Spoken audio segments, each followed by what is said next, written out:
Hello বন্ধুরা, তোমরা সবাই কেমন আছো? হ্যাঁ, জানি সবাই অনেক ভালো আছো। আমিও অনেক ভালো আছি। আজকে মা কাজে যায়নি, মা বাড়িতে আছে, তার জন্য আমিও সকালবেলায় উঠে পড়েছি বাড়ির সমস্ত কাজবাজগুলো করার জন্য। তো চলো ব্লগটা শুরু করা যাক। সকালে উঠে চা খেয়ে চায়ের বাসনগুলো আমি মাকে কলতলায় দিয়ে দিলাম বাসনগুলো মাজার জন্য। মা কলতলায় মাছ বাছছিল, এদিকে ঘরে আমি সমস্ত কাজগুলো সেরে নিচ্ছি।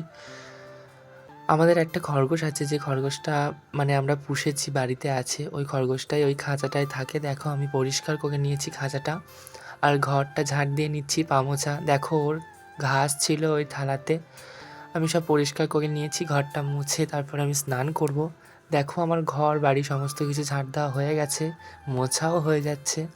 ঘর বাড়িগুলো সুন্দর করে মুছে গুছিয়ে রেখে আমি স্নান করে আজকে গোপালকে পুজো দেব। আর আগাগোড়াই আমার মা বাইরে কাজ করে, তার জন্য আমি সমস্ত কাজই পারি, আগাগোড়াই রান্না থেকে শুরু করে সমস্ত কিছু।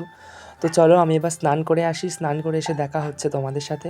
দেখো আমার স্নান হয়ে গেছে, আমি গোপালদেরকেও খেতে দিয়ে দিয়েছি। তোমরা নিশ্চয়ই বলবে যে খাবার কোথায়, আমি খাবারটা তুলে তারপরে তোমাদেরকে দেখাচ্ছি। তো চলো মা কি রান্না করেছে সেগুলো দেখা যাক। আজকে আমাদের রান্না হয়েছে এখানে বাঁধাকপি দিয়ে চিংড়ি মাছ, আর এখানে আছে হচ্ছে পেঁয়াজকলি আলু দিয়ে চিংড়ি মাছ ভাজা, আর এখানে আছে মাছের ঝোল, এটা আমি দেখালাম না। তো চলো আজকে ব্লগটা আমার এই পর্যন্ত, টাটা।